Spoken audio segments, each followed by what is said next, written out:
వాడికి జీవితాంతం సెలవు ఇప్పిస్తా. ఈ సెలవులు ఎప్పుడైపోతాయో ఏమో. నా నందిని నేను ఎప్పుడు చూస్తాను.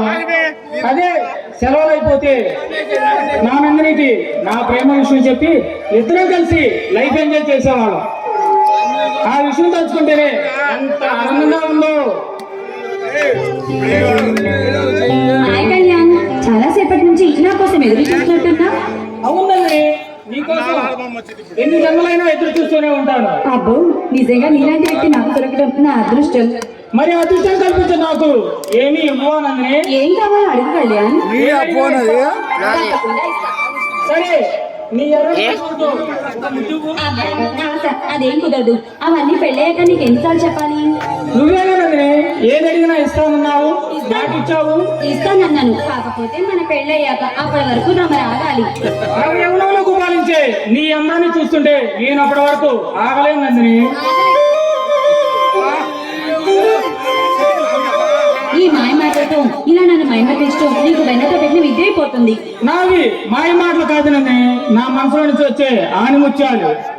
ఆ అబ్బాయి గారికి బాగా వస్తున్నాయి.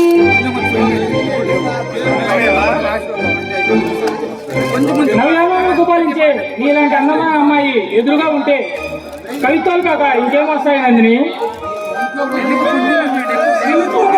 ఒక్క క్షణం కూడా ఉండలేను.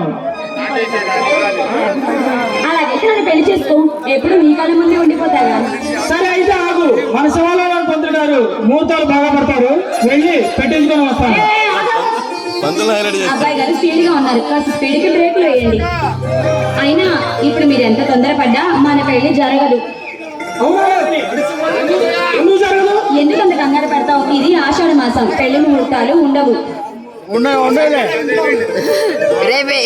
అబ్బా నందిని, అన్ని రోజులు ఉండటం నా వల్ల కాదు.